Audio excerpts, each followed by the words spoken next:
Movie की शुरुआत जंगल के बीच बिना कपड़ों के अपनी जान बचाकर भागते हुए एक कपल से होती है, जिन पर पीछे से किसी अनजान कातिल द्वारा तीर चलाए जा रहे होते हैं। लेकिन अंततः दोनों तीरों द्वारा बेरमी से मारे जाते हैं और कातिल उन दोनों के शवों को उठाकर उस मशहूर पेंटिंग के रूप में रख देता है, जिसमें दिखने वाले दो प्रेमियों को उनके गलत या मना किए गए प्यार की वजह से मार दिया गया था। अब हम एक दूसरे कपल सेज और डिगो को देखते हैं, जो वीकेंड बिताने के लिए एक सुनसान झील किनारे बने मैंशन में पहुंचते हैं, जिसे उन्होंने किराए पर लिया है। डिगो अपनी नई नॉवेल शुरू करने से पहले सेज के साथ एक रोमांटिक वीकेंड बिताना चाहता है, ताकि दोनों हाल ही में अपने रिश्ते में आए दूरियों को मिटाकर फिर से अपने प्यार को मजबूत बना सके। शुरुआत में ही डिगो सेज के सामने बिना कपड़ों के खड़ा हो जाता है और मजाक करने लगता है, क्यों ना हम अपना पूरा वीकेंड ऐसे ही बिताएं। सेज भी मजाक में छोटे डिगो से बातें करने लगती है। फिर दोनों एक प्राइवेट मोमेंट शेयर करते हैं, लेकिन अगले ही पल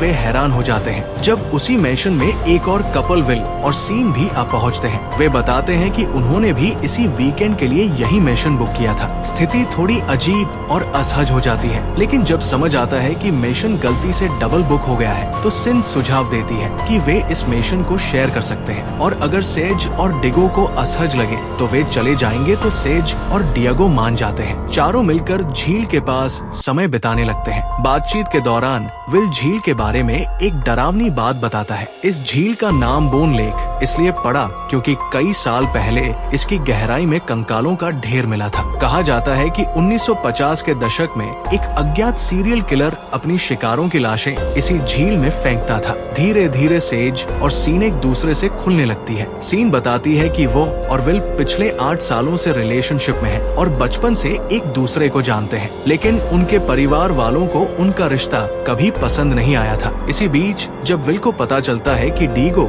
इस वीकेंड पर अपनी दादी की वेडिंग रिंग से सेज को प्रपोज करने वाला है, तो वो उसे प्रोत्साहित करता है और कहता है, मुझे यकीन है सेज तुम्हें हाई कहेगी। लंच के दौरान सिन भी मुस्कुराते हुए कहती है कि उसकी डिएगो के पसंदीदा लेखक से जान पहचान है, इसलिए वो डिएगो के काम को आगे बढ़ाने में मदद कर सकती है। धीरे धीरे चारों अच्छे दोस्त बन जाते हैं और अपनी इस नई दोस्ती का जश्न मनाते हुए विल और सीन सेज और डिगो के सामने ही किस करने लगते हैं, जिससे भावनाओं में बहकर सेज बाद में बाथरूम में खुद को शवरेज से संतुष्ट करने लगती है। लेकिन डिएगो उसे ऐसा करते देख लेता है और मुस्कुराते हुए कहता है, क्या मैं कुछ मदद कर सकता हूँ? लेकिन सेज मना कर देती है, मानो वो डिएगो से संतुष्ट नहीं हो। उसी दौरान सिन केवल तौलिया लपेटे हुए डिगो के पास आती है और उससे अपने कपड़े ढूंढने में मदद मांगती है। वो कहती है, मैं अपना चश्मा कहीं रख कर भूल गई हूँ, इसलिए अच्छे से कुछ देख नहीं पा रही। शुरुआत में वो सामान्य लगती है, लेकिन कुछ ही देर में उसका व्यवहार ज्यादा फ्लर्टिंग भरा हो जाता है, यहाँ तक कि सीन पीछे जाकर कर अपना तौलिया गिरा देती है, जिससे डिगो असहज होकर बिना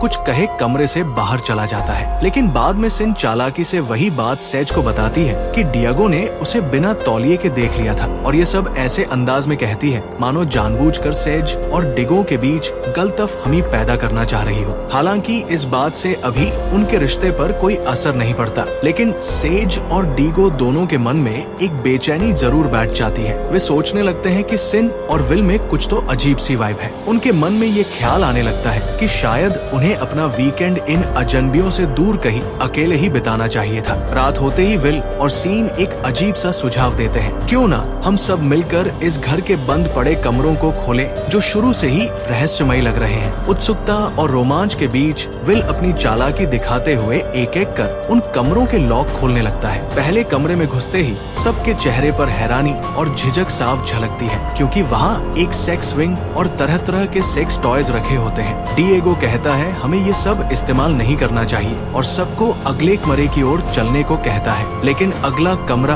और भी डरावना साबित होता है। वहाँ उन्हें एक वीजा बोर्ड दिखाई देती है और दीवार पर इस घर के मालिकों के बारे में न्यूज कटिंग्स लगी होती हैं, जिसमें लिखा होता है कि 15 साल पहले उनका पूरा परिवार अचानक कहीं गायब हो गया था। सब बेचैन हो जाते हैं और घबराकर वे आखिरी कमरे का दरवाजा खोले बिना ही छोड़ देते हैं। अगली सुबह सेज जब बाहर टहलने निकलती है तो उसकी नजर अचानक विल पर पड़ती है, जो बाहर पूरी तरह बिना कपड़ों के नहा रहा होता है। सेज थोड़ा असहज हो जाती लगती है, लेकिन विल मुस्कुराते हुए कहता है, मुझे प्रकृति के बीच इस तरह रहना ही पसंद है, मानो वो भी सेज को अपनी ओर आकर्षित करने की कोशिश कर रहा हो। लेकिन सेज वहाँ से चली जाती है। कुछ देर बाद ब्रेकफास्ट के दौरान अचानक विल फिर से अपनी हरकत से सबको हैरान कर देता है। वो अचानक डिगो की दादी की रिंग निकालता है और अपनी पार्टनर सिन को प्रपोज कर देता है। उसका ऐसे प्रपोज करने तरीका से को भी बहुत पसंद आता है, लेकिन उसे नहीं पता कि यही रिंग और यही प्रपोजल असल में डिगो उसके लिए प्लान कर रहा था। डिगो विल को अकेले में ले जाकर भड़क उठता है, तुमने ये क्या किया? वो रिंग मेरी दादी की थी, मैं उससे सेज को प्रपोज करने वाला था। विल उससे माफी मांगता है और कहता है कि सीन मुझे धोखा दे रही है, इसलिए मुझे लगा कि अगर मैं सीन को इस तरह प्रपोज कर दूं तो शायद हमारा रिश्ता बच जाए, और उदास होने का नाटक करने लगता है। तो भावनाओं में बहकर डिगो भी उससे अपने दिल का दर्द साझा कर देता है और कहता है, हमारे रिश्ते की शुरुआत में सेज ने भी मुझे भी धोखा दिया था और अपने एक्स के साथ सो गई थी, इसलिए मैं तुम्हारी हालत समझ सकता हूँ। विल भी वीकेंड खत्म होने से पहले उनकी रिंग लौटा देने का वादा करता है। उसके बाद वे सब वीकेंड के लिए कुछ जरूरी ग्रोसरी लाने का प्लान बनाते हैं और विल सेस के साथ मेन टाउन के स्टोर की ओर निकल पड़ता है। रास्ते में वो फिर से सिन और डिगो के बीच की तौलिए बात को फिर से छेड़ता है और बातों ही बातों में दोनों के बीच फिर से गलतफहमी पैदा करने की कोशिश करता है। इतना ही नहीं, विल ये झूठ भी बोल देता है कि डिएगो ने तुम्हें शवरहेड से खुद को संतुष्ट करते हुए देखा था और अब उसे डर है कि शायद तुम उससे सेक्सुअली संतुष्ट नहीं हो पा रही हो। सेज उसकी ये बातें सुनकर हैरान रह जाती है। वो समझ नहीं पाती कि डिगो ये सब विल को कैसे बता सकता है, लेकिन फिर विल खुद धीरे धीरे उसके करीब आने की कोशिश करने लगता है। उधर घर पर सिन सेज की गैर मौजूदगी में डिगो को अकेला पाकर अपनी चाल चलने लगती है। वो पहले तो मीठी मीठी बातें करके उसे सेज के खिलाफ भड़काने लगती है, फिर बातों बातों में फ्लर्ट करने लगती है, जैसे वो डिगो को पूरी तरह अपने जाल में फंसाना चाहती हो। यही एक फ्लैशबैक में खुलासा होता है कि असल में ये मिशन विल और सीन का ही है और उन्होंने सेज और डिगो के आने से एक दिन पहले ही सारी चीजें प्लान कर रखी थी। वापस लौटने पर सेज लगभग उनके जाल में फंस जाती है और डिगो से गुस्से में उदास हो जाती है। तो सीन उसके पास आकर माहौल हल्का करने के बहाने उसे मॉली लेने का सुझाव देती है। शुरुआत में सेज थोड़ा हिचकिचाती है, लेकिन फिर मॉली लेकर दोनों नशे के असर में झूमते हुए झील की ओर निकल पड़ती है। अचानक बारिश शुरू हो जाती है।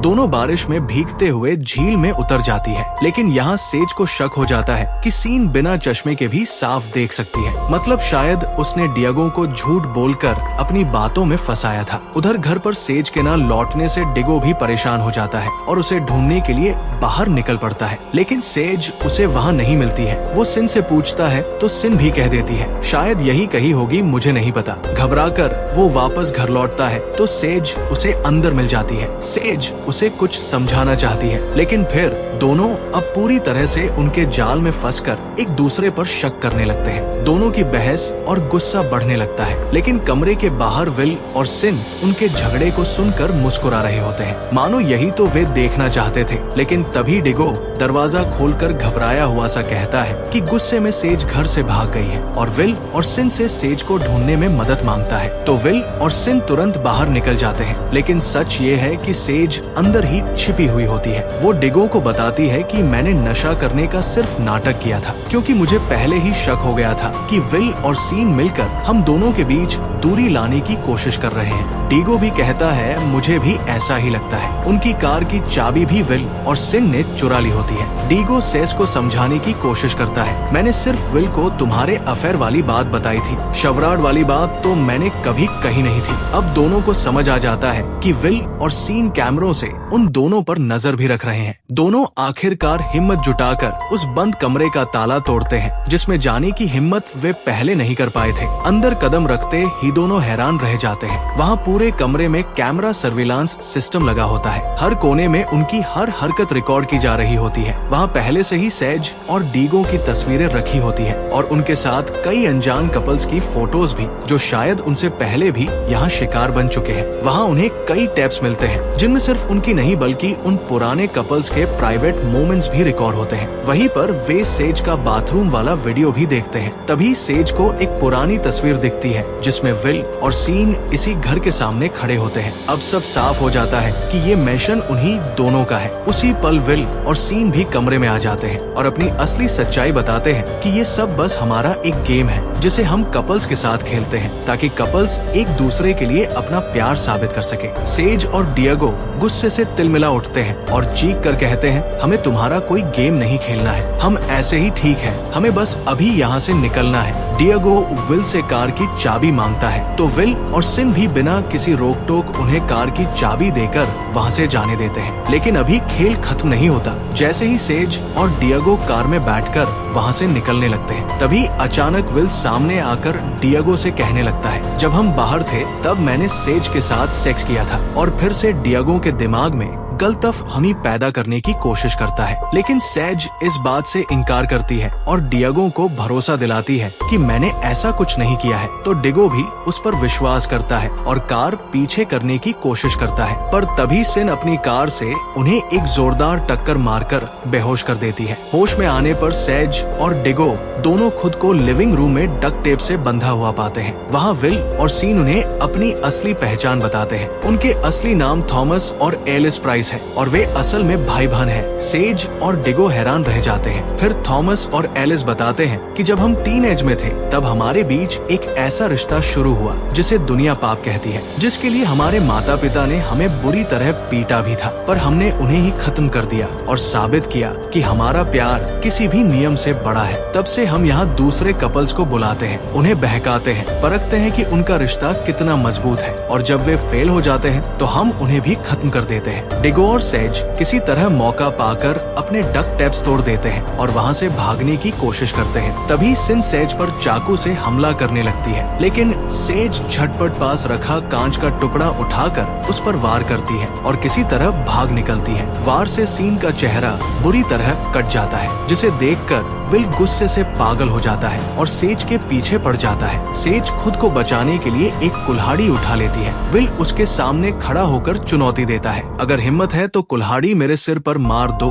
और चालाकी से उससे कुल्हाड़ी छीन लेता है। लेकिन सेज किसी तरह फिर से भागने में सफल हो जाती है। इसी बीच सीन घायल होने के बावजूद डिएगो पर हमला करती है और उसके पैर में चाकू घूम देती है। बचाव में डिएगो भी सीन के सिर पर एक जोरदार वार करके वहाँ से लंगड़ाते हुए बाहर भाग निकलता है और बोट डॉक के नीचे छिपकर सीन के पैर में फायर पोकर घूम देता है, जिससे सिन वहीं फंसकर चीख उठती है। विल अब एक चेनसो लेकर डिएगो पर झपट पड़ता है, लेकिन तभी सेज पीछे से आती है और पूरी हिम्मत जुटाकर विल के सिर पर कुल्हाड़ी से वार कर देती है। विल लड़खड़ाता हुआ अपने ही चेनसो पर गिर जाता है और पल भर में उसका शरीर टुकड़ों में बिखर जाता है। सेज और डिएगो झटपट झील के किनारे भागकर एक नाव में बैठते हैं, लेकिन तभी सीन भी वहां पहुंच जाती है और हमला करने की कोशिश करने लगती है। डिएगो गुस्से में कुल्हाड़ी से उसकी उंगलियां काट देता है और फिर पूरी ताकत से उसके जबड़े पर वार करता है, जिससे उसका जबड़ा लगभग अलग हो जाता है। सिन दर्द से चिल्लाते हुए पानी में गिर जाती है और तभी सेज नाव को रिवर्स करती है, जिससे सिन का शरीर भी